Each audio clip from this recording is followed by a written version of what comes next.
सर्वेभ्यो नमो नमः। संस्कृत सुधा यूट्यूब पटल पर आप सभी का हार्दिक स्वागत है। आज प्रस्तुत है आप सभी के सम्मुख कक्षा 6 दीपकम पाठ्यपुस्तक का वृक्षाः सत्पुरुषाः इव 15वां पाठ है। आइए अभ्यास प्रश्नों को देखते हैं। पहला इसमें जो प्रश्न है, पाठे लिखितानि सुभाषितानि सस्वरम पठन्तु अवगच्छन्तु लिखन्तु स्मरन्तु च।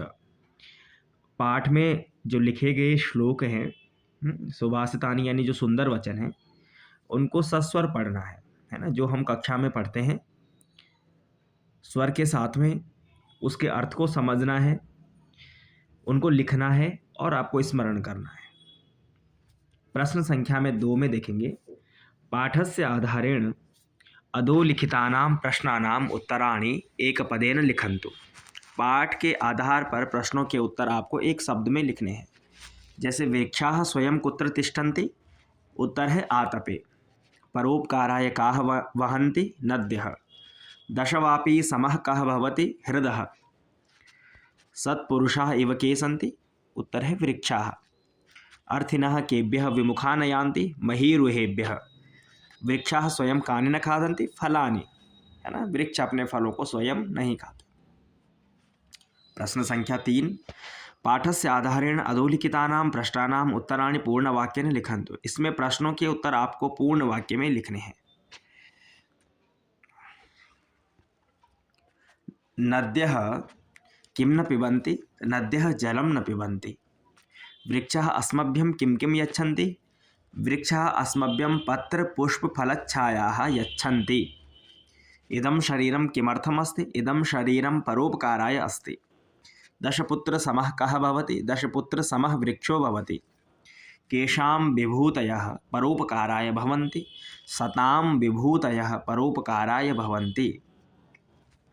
अन्यस्य छायां के कुर्वन्ति, अन्यस्य छायां वृक्षाः कुर्वन्ति। प्रश्न 4 में, पट्टिकातः उचितानि पदानि चित्वा रिक्तस्थानानि पूरयन्तु। रिक्त स्थान भरने हैं इस मंजूषा से आपको उचित शब्द लेकर के। पहला है फलान्यपि परार्थाय वृक्षाः सत्पुरुषाः इव, पहला। दूसरा, दश हृद समः पुत्रः, 10 पुत्र समो द्रुमः। तीसरा, सुजनस्येव येषां वै विमुखा यान्ति नार्थिनः। चौथा, परोपकाराय इदं शरीरम्।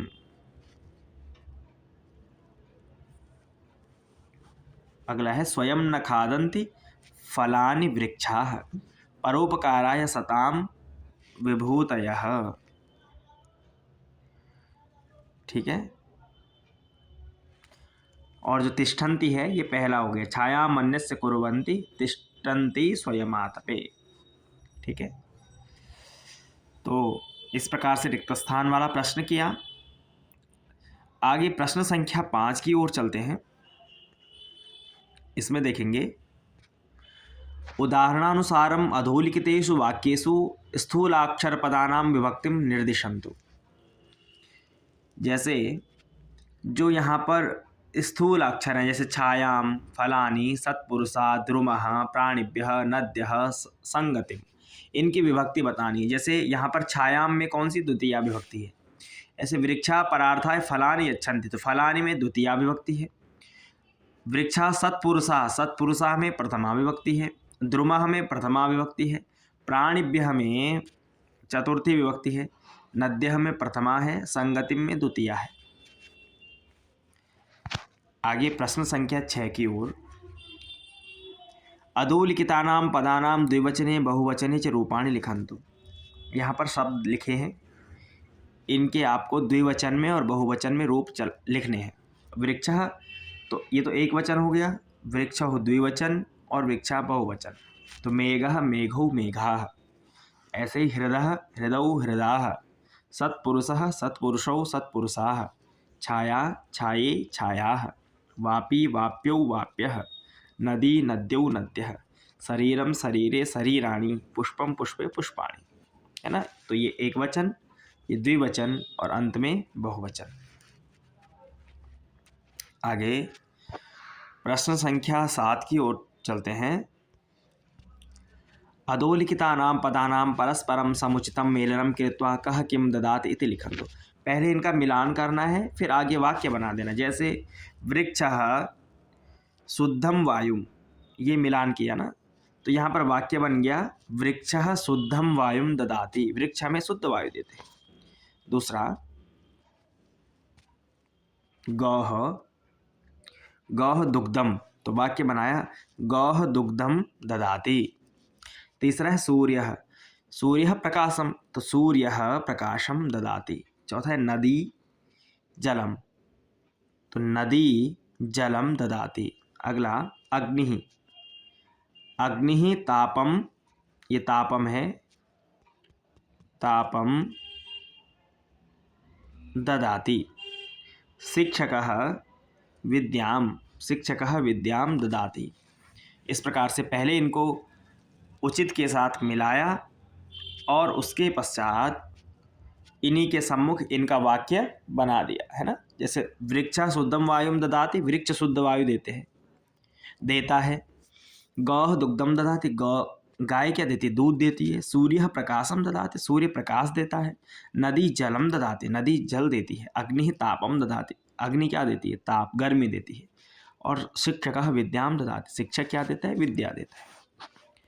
प्रश्न संख्या 8 पे देखेंगे। अधोलिखितानां क्रियापदानां लट्लकारे प्रथम पुरुषस्य रूपाणि लिखन्तु। लट्लकार अर्थात वर्तमान काल का प्रथम पुरुष के रूप लिखने हैं। जैसे कुर्वन्ति में क्रिय धातु है, यहाँ पर करोति कुरुतः कुर्वन्ति। ऐसे तिष्ठन्ति, स्था धातु है, तिष्ठति तिष्ठतः तिष्ठन्ति। ऐसे ही फलति फलतः फलन्ति, याति यातः यान्ति। पिबन्ति का पिबति पिबतः पिबन्ति। खादन्ति का खादति खादतः खादन्ति। इस प्रकार से इनके रूप बने। ये एक वचन है, द्विवचन है और बहुवचन है, ठीक है। तो इस प्रकार हमने 15वें पाठ, जो कि अंतिम पाठ है दीपकम पाठ्य पुस्तक का, इसके प्रश्नोत्तरों को किया।